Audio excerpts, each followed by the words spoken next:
تیسری شرط امامت میں اس وقت بھی تھی، اب اور ہے، اس وقت تھی کہ جس نے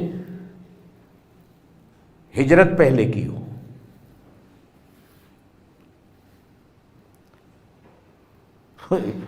ان کی تو ہجرت ہی نبی پاک صلی اللہ علیہ وسلم کے ساتھ تھی، اس سے بڑا مہاجر کون ہو سکتا ہے؟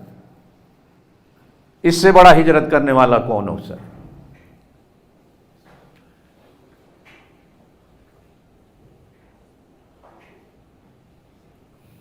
عمر میں بڑا ہو۔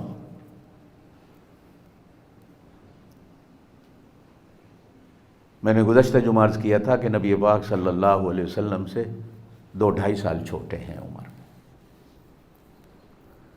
لیکن اللہ نے عمر وہی دی جو اللہ کے نبی کی تھی۔ یہ ایک بڑا عجیب اتفاق ہے اللہ پاک کی طرف سے، 2 سال چھوٹے ہیں لیکن آگے 2 سال دے کر دن بھی اللہ نے وہی رکھا۔ جس دن نبی پاک صلی اللہ علیہ وسلم نے پردہ فرمایا اسی دن ابو بکر صدیق بھی روزے میں گئے۔ جس وقت نبی پاک صلی اللہ علیہ وسلم گئے روزے پاک میں، اسی وقت جناب ابو بکر صدیق گئے، اور جس حالت میں جس بیماری میں نبی پاک صلی اللہ علیہ وسلم گئے اسی بیماری میں وہ گئے۔ نبی پاک صلی اللہ علیہ وسلم کو یہودیوں نے کھانے میں زہر دیا تھا۔ آپ صلی اللہ علیہ وسلم اس دعوت میں ابو بکر صدیق کو بھی ساتھ لے کے گئے تھے، 2 صحابہ اور بھی تھے، 4 بندے گئے تھے نبی پاک صلی اللہ علیہ وسلم کے، باقی دونوں شہید ہو گئے۔ زہر اتنا پر اثر تھا کہ کھانے کا لقمہ منہ میں ڈالتے ہی موت آ گئی۔ حضور صلی اللہ علیہ وسلم نے حضرت ابو بکر صدیق نے منہ میں ڈالا، فرشتے نے آ کے نکال لیا، لیکن اثر اندر چلا گیا۔ فوری طور پر موت تو واقع نہیں ہوئی، لیکن حالت اس نے ایسی بگاڑی کہ حضور پاک صلی اللہ علیہ وسلم نے اپنے آخری وقت میں ارشاد فرمایا کہ مجھے آج بھی اپنے جسم کے اندر اس زہر کا اثر محسوس ہو رہا ہے۔ اور زہر کے اثر سے اگر کسی کو موت آتی ہے تو شریعت نے اسے بھی شہید میں لکھا ہے۔ اس لیے اکثر علماء نے یہ لکھا ہے کہ نبی پاک صلی اللہ علیہ وسلم کی موت شہادت کی موت ہے کہ زہر کے اثر سے ہوئی، اور اسی زہر کے اثر سے جناب ابو بکر صدیق کو ہوئی کہ ان کے بھی آخری وقت تک وہ زہر کا اثر جسم کے اندر رہا۔ اب چلتے ہیں آگے۔ میں نے گزشتہ جمعہ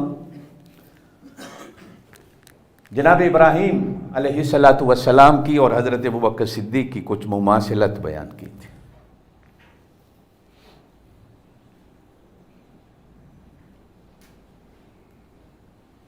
آج اسی پہ بات کرتا ہوں۔ قرآن میں ہے ان ابراہیم لأواہ حلیم، یہ 12ویں سپارے میں آیت۔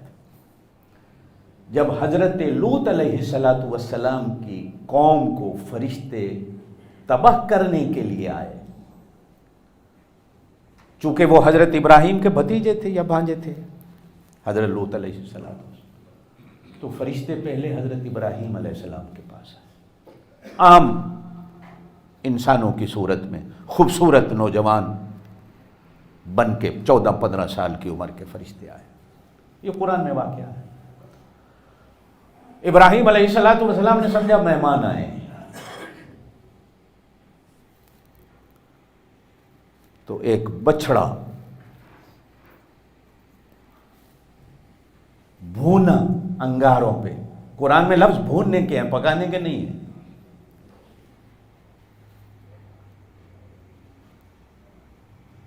جیسے آپ چانپے بھونتے ہیں، رانے بھونتے ہیں، بھون کر ان کے آگے رکھا۔ انہوں نے کہا ہم تو نہیں کھاتے۔ اب یہ مہمان نواز ابراہیم علیہ السلام اتنے زیادہ تھے، اور مہمان نواز اگر دعوت دے اور مہمان کہے میں نہیں کھاتا، تو مہمان نواز کے دل پہ تو چوٹ چلتی ہے کہ یار میرا کھانا نہیں کھا رہے، ہم نہیں